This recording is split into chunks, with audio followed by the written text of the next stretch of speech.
Hey everybody, it's James here. Welcome back to the Netflix series that is Papa's Boxing Day World Championships. I've had issues with sound, specifically this. I thought it was actually the Rode Wireless Go 2 transmitter receiver. Turns out it's not. It's actually my 360 1R unit, which I use to film and record. So if anybody's from 360 that's watching this, just message me on Instagram. I need to fix this. I have bought the legitimate 3.5 mil dongle to Type C, legit from you guys. So I don't know what's broken, but yeah, you need to send me a new one because this thing is not working. So what I've had to do is I had to work around. I'm just recording directly to the Rode Wireless Go 2's transmitter, which is in here, okay, or receiver. So it's 30th, it's Friday, December 2022. As you can see on the front cover, it is the Conti rider, Continental rider, Guy Kalma. Is pretty iconic in Perth. He is the rider at the start of Boxing Day that's kind of giving the prologue speech, listing the rules. Big shout out to Guy. Thanks for taking time out this morning to have a chat with me after SPR recovery. And yeah, it was recovery-ish. So today you're going to see the third section to the Boxing Day Papa's ride down Milf Lane and then through Shelley. So I think there is one more installment, Kings Park, which everybody is waiting for that footage. But yeah, the chat with Guy is at the end. Stick around for it. He gives many pro tips. Thanks many people. And yeah, it was just really good to have a good banter with Guy. He's a really cool guy. Pun intended. Oh, and also Sam Walshford has dropped his version of Boxing Day Papas. So yeah, Sam just messaged me. So I'll leave a link below to his channel, specifically that YouTube link to so you guys can have a different perspective of the Boxing Day Papas 2022 World Champs. Congratulations, Sam. All right, guys, take it easy. A few more days and then Kings Park will drop. It's just like Netflix series. You just got to wait. Bye.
It starts with one thing, I don't know why. It doesn't even matter how hard you try. Keep that in mind. I designed this rhyme to explain in due time.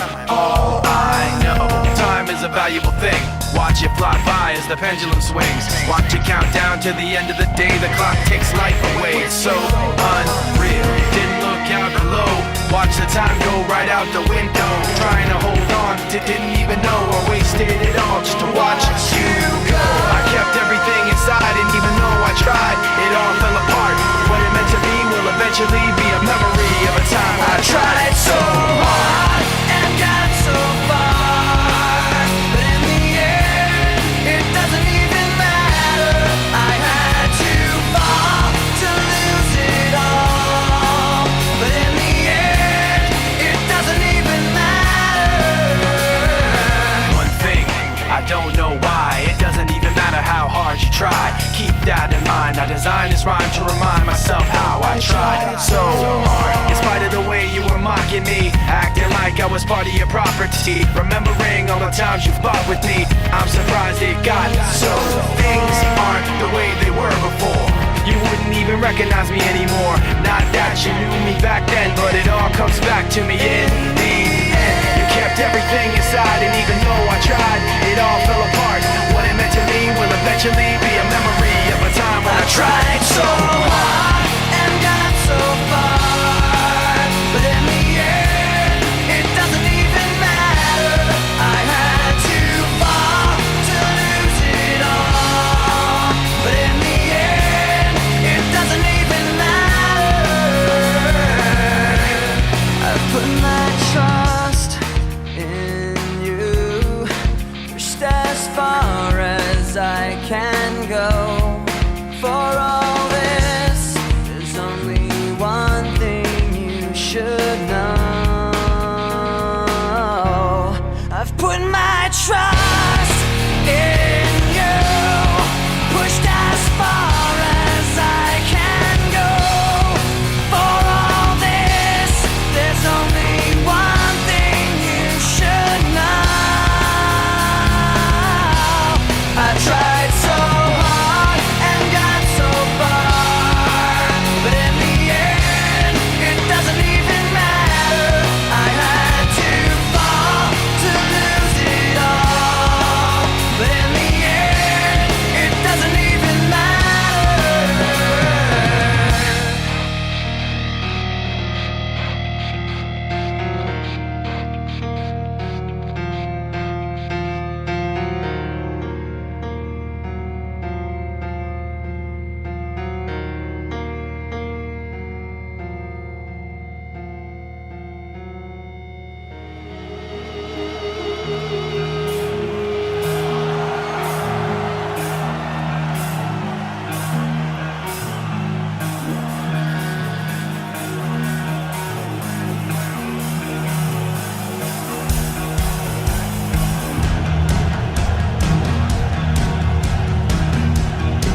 Oh yeah!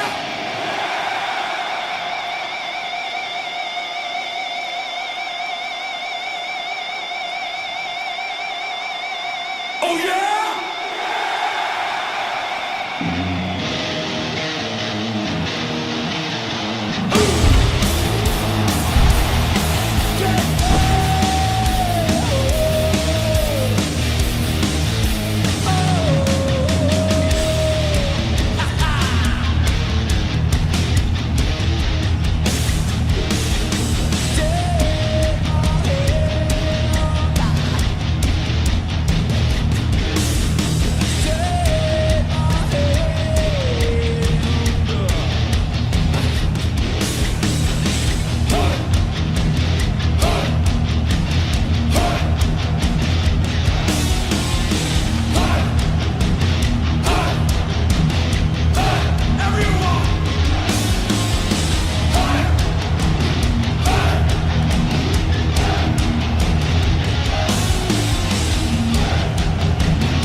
What date is it today? 28th, 29th, 30th. Oh, she's the 30th. What are we doing? Hey everybody, it's James here, and it is Friday the 30th of December, and guess who we have? Introduce yourself. I'm Guy Kelmer. Guy. How's it going? Yeah, Guy. Pleasure. So Guy, how long have you been racing for? Because everyone knows you're really popular in Perth. Give us the inception of why you started riding. Well, I started riding. Yeah. I was bored on the couch. No, I was massively overweight. No, I was 17 at the time. Had an ankle reconstruction. Basically couldn't run or do any other sport, so I got on a bike. And from there, I sort of moved through. I started out on the track with the Midland Cycling Club, as most people do. Cheeky little plug there. And then I went to my first race. Actually crashed my first race, C grade on the track. Ryan Wilmot, if you're there, you took me out. It was my own front wheel though, so it was my fault, as I later learned. And then the track Cycling WA took me sort of under their wing on their Tuesday night track sessions, and they sort of took me back through the developments and basically taught me how to ride on the track, be really cautious of other people and all that sort of stuff. Rider safety.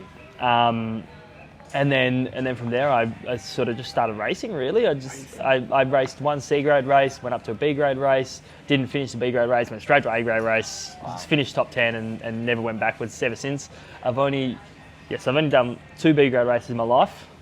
That first one, the second one was probably about 3 years ago. No one else rocked up to the A grade, so I had to race B grade. So yeah, and then from there, just sort of racing grew.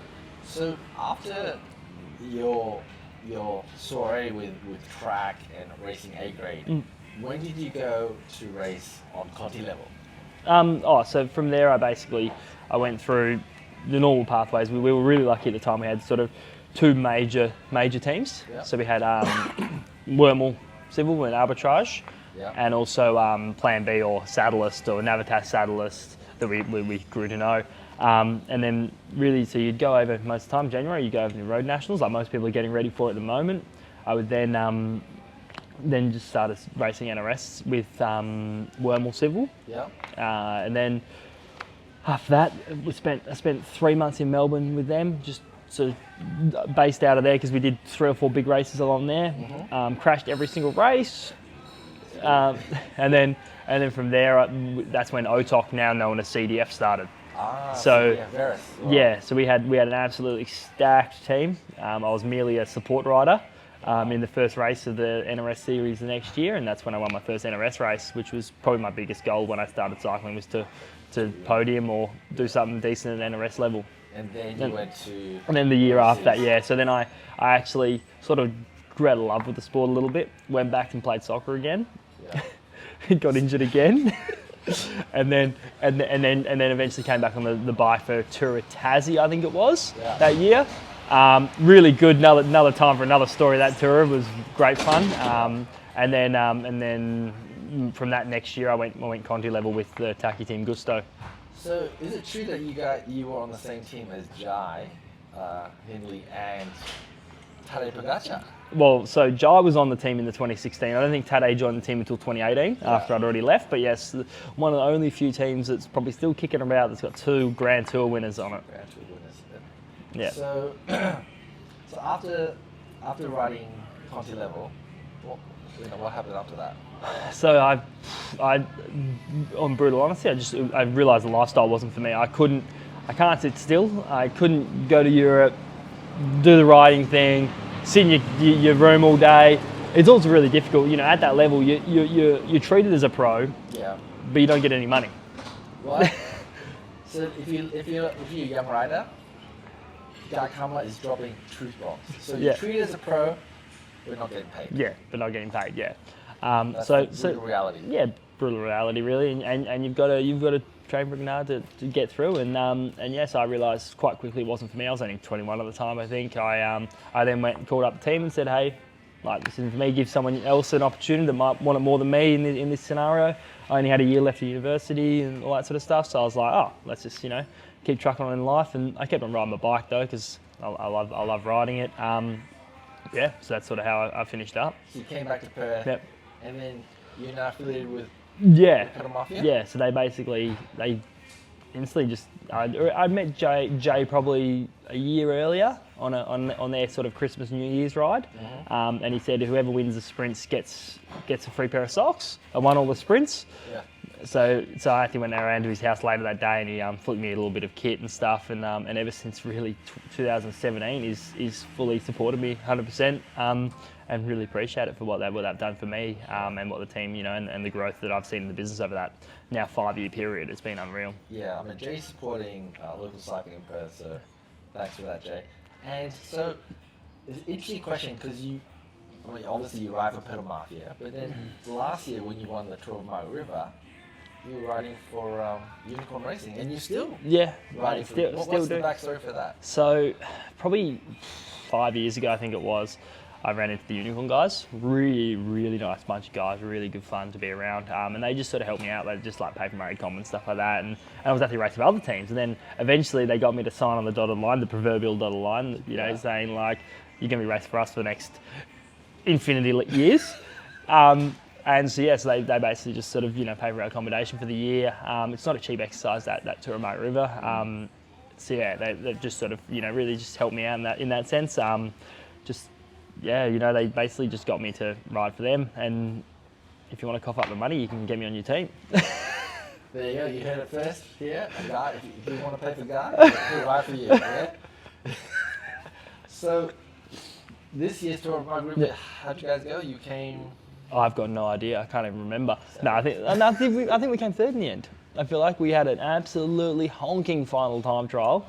But we had a really good weekend. We won our initial the first time trial, which is the one I think Batey talked about. It's really hard to get the pacing right. We're lucky enough to have the metronome of Matt Burton, and he just consistently holds that really solid tempo, which is great for our team up and over that climb that is that time trial.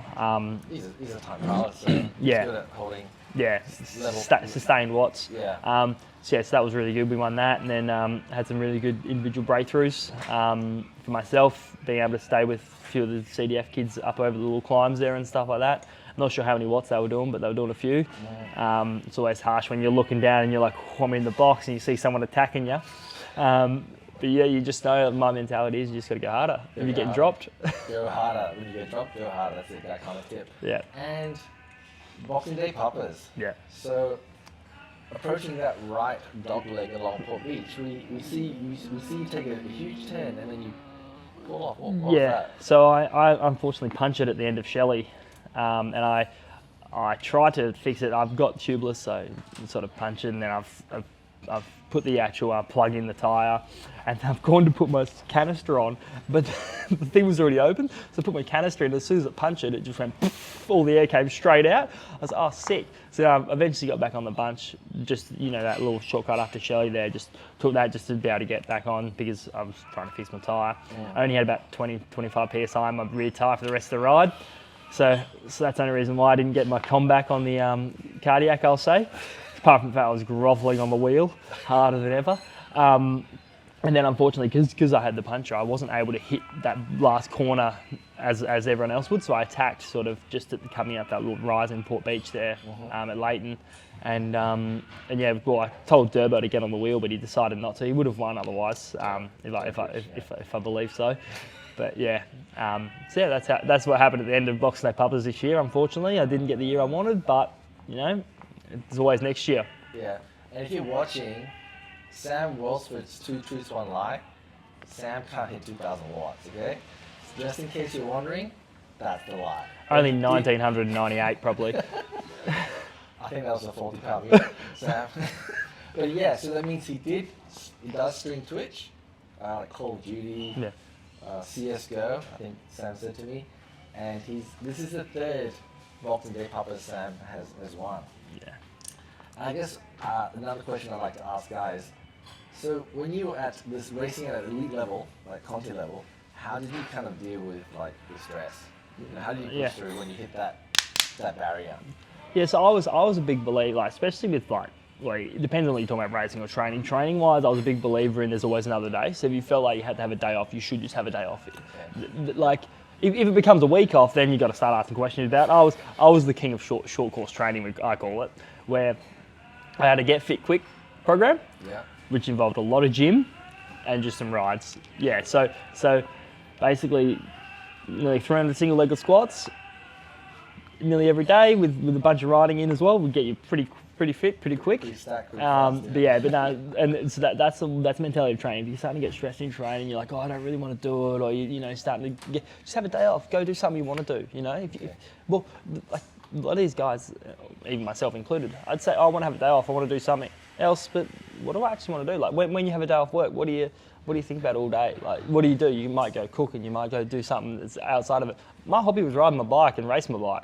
So what did I want to do when I wasn't doing that? I didn't know what I wanted to do. I didn't want to go to the movies and sit there still. I didn't want to go watch a movie. So you got to think about what's your escape from that to release yourself from the stress.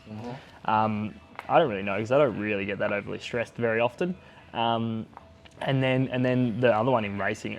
Racing was always good fun. There was always a lot of high tensions, especially when you're on the bus with other teams and all that. But you really just got to think about how you're going to escape and get your head out of that mentality, head out of the race. You know, when you're sitting back at the accommodation, how are you going to release yourself? Is it reading a book? Is it watching a movie? Is it playing your Nintendo Switch or your Call of Duty Twitch streaming like Wellsford does? There's a lot of things. You just got to escape and get out of that head frame. So just try to do something different. Yeah. Maybe go for a swim, go for a walk or something. Yeah, exactly. With the puppies. Yeah. You got a puppy, right? I've got 2 dogs. Yeah. I've got a little dashhound and a greyhound. There you go. Yeah. Got a big dog and a small dog. Yeah. And Guy, 2 truths, 1 lie. 2 truths, 1 lie. Yeah. Everyone screws up this question. Yeah. Not Guy. Yeah. So the first one. So I was born on the same day as Mateo van der Poel. Okay, that's cool. I don't drink coffee. And I was born in New Zealand. Cool. So you got that, everybody? Born on the same day as Van der Poel, doesn't drink coffee, born in New Zealand, and a superpower guy. Superpower if I could have any? Yeah. Don't choose invisibility like everybody else. Nah, probably super speed. Super speed? Yeah, probably super speed. That's or super intelligence. I don't know. You don't want to talk to animals like Stevie? Nah, man, I ain't like Stevie. Eh? Nah, he's an unbelievable athlete in his own right, and wanted to talk to animals. He can keep that one, eh? So Stevie's in Tasmania at the moment? Yeah. So it looks like he's going alright. I think he won a race. We've also got an expat, I'll call him, of West Australia, slingers there too. Brett Sitzling. He's been around for years. Not many people know him, but he's been. Oh, sorry, I just kicked the table. I'm a bit jumpy.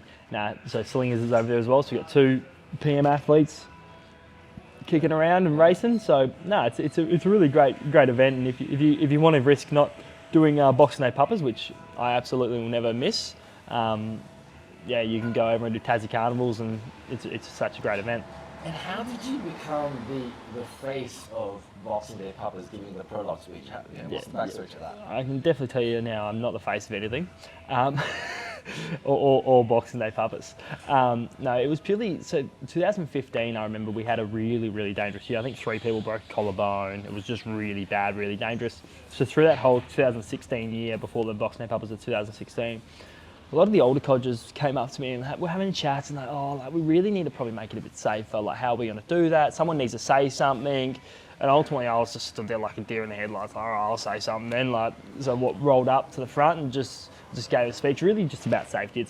It's always just about, it's like any bunch ride. Call something that you feel like is not right, and call people out as well. Like, if you think something's not right, like, what do you do at work? Do you just sit there and manifest it? And if you're doing that, you're not doing your job properly anyway. So you might as well call out people and tell them why they're not doing something right. And ultimately, then there's a discussion that happens. An open dialogue is the key to solving every problem. And then also, it's also about people being aware that they're probably not good enough to be there. That's probably the harshest reality of it all. And you can hear in my speech where I say, if you can't roll a turn, sit at the back, and if you can't roll a turn, you probably shouldn't be here. It's like me on arrows. Yeah. So, people put up with me because I'm filming. Yeah, but you can't swear at people when they're filming. But no, the key with that is purely because that's generally the people who cause the issues, are the people who are so far in the red zone that they can't think properly. Can't think, right? Yeah, and then they end up, you know, causing an incident, accident. Yeah, exactly, and the big one is that little clip wheel. It's your front wheel. You are responsible for your front wheel. If I can say that again, you are responsible for your own front wheel. Mm-hmm. So if you ever get your front wheel taken out, it's your own fault. Yeah, and the pro tip about nutrition. Oh yes, pro tip. As we hear Jai talk about so often, is nutrition. I was never the best at it and still not the best at it, but it is the number one thing that will change you from a decent athlete to a great athlete sometimes, is making sure you're fueled correctly. That's 3-4 days out of the races, that's during the races, it's understanding, it's also practicing. So the big one is like I do is if I've got a big race, which I haven't had in a while, is a week before you go out and do that race. So you go, so for example, like let's say you've got to do 120k with 5 hill repeats and all that sort of stuff. Yeah. You'll go out and do that and try and simulate that as best as possible. So you kind of give them muscle memory. Muscle memory. Also, then you can try out your fueling and nutrition weeks out. You can do all that sort of stuff. It's really about understanding because ultimately, like, you're not going to be able to go out and do a grand tour before a grand tour. Yeah. But like if you're doing a 1-day race, let's say you're training for 7. Okay. All right, 7 we know it's 120 kilometres on gravel. Then you've got probably 5 or 6 climbs that are all pretty steep. Yeah. So you'd go out and do, let's say, 140 kilometres in the hills, because you're gonna spend between 4 to 6 hours out for 7. I don't know how long the winner does it. Yeah. Adam Blazevich last year was on fire. I thought he was going to blow, but he never blew. And then you've really just got to make sure that you go through those motions every single time. So that's more for the avid cyclist sort of style. You can't just think you can't. Well, yeah, you can't just rock up, but you can't just go out and do, let's say a ride and then go, oh yeah, that's good enough. But if you're not riding like you're going to race it, at least I say a week because that's just how I do it, but a month, beforehand, you're never actually going to know how your body's going to react to it, because all of a sudden, let's say we all get white line fever, and you step on that start line and then you go, oh, I might just follow that actually. But that's 20 watts more for the next hour than what I was practicing and training when I was out there riding around at, 30k an hour around the river. Mm. Those are the kinds of things that people forget about, like that you've got to really make sure all right, cool, I'm gonna simulate this in the sense that, like, I'm gonna push myself a little bit here. I'm gonna try and fuel myself. I'm gonna try a few different things. And if you know you've got a race, let's say we'll use 7 as an example because that's my next race. There you go.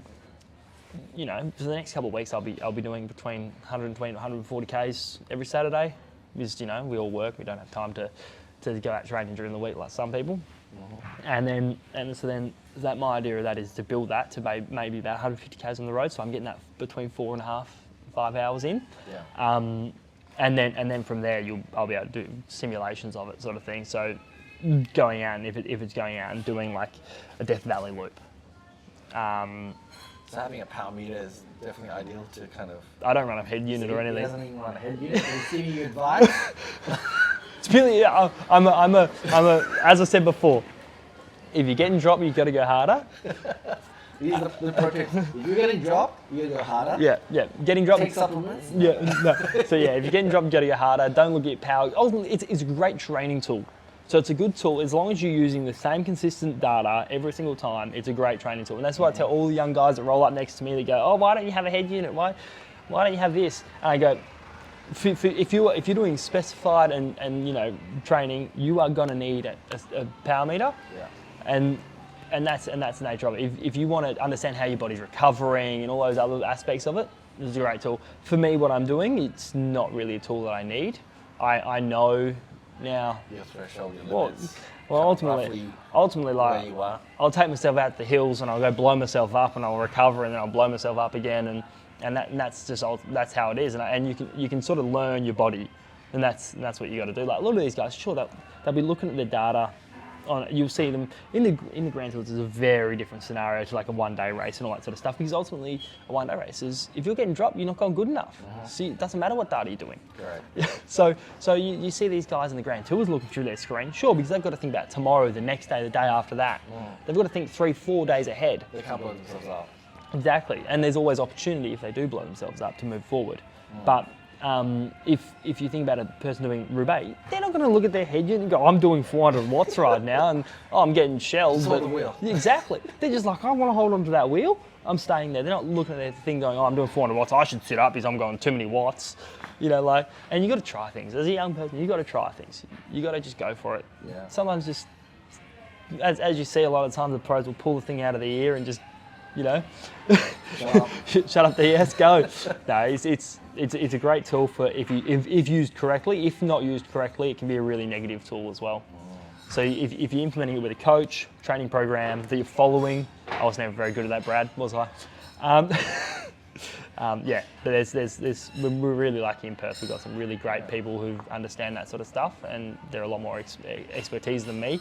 But if you ever want to learn how to just go really hard all the time, come see myself or Henry Pennell, and we'll take you around the river loops. Drop you as well, really quick. Now, before we wrap up, anybody you want to say hi, thanks to, or your missus, or anybody else? Thanks to Jay at Pedal Mafia. Just really appreciate everyone in the Perth cycling community. Like, there's so many people who do so much for us. From obviously Midland Cycling Club, we're really lucky. We've got the fiercest of all leaders at Midland Cycling Club at the moment, James Buchanan. Also, Dan O'Donoghue's done so much for the sport. All the South Perth rouleurs. I love rocking up to some of their bunch rides every now and then, just showing up. We're also really lucky to have such great bike store owners. Yeah. It's good community, Social network of the bike paths. We rode on it today. You don't get that anywhere else in the world. You cannot go to anywhere else and do that. The bungees, thanks for them always being a thing. Pity we don't have Barrack Street anymore, but that's it got a bit too dangerous because of Jai and Robbie, but that's all right. And just a quick plug, we're at which coffee shop? Can you pronounce it? We're at, if you want to know what coffee shop it is, ask Alistair Kurd. He'll tell you what it's called. I actually don't know what it's called. I think it's Vijay. Vijay? In Mount Lawley. It means journey in Spanish. I'm not sure. Hugh, do apologise. I think it means journey. Yeah. All I know, it's got good decaf. Go Kalma, it's a pleasure. Cheers, mate. Thanks for coming. Have a good one, everybody. Thanks for having me. See you later.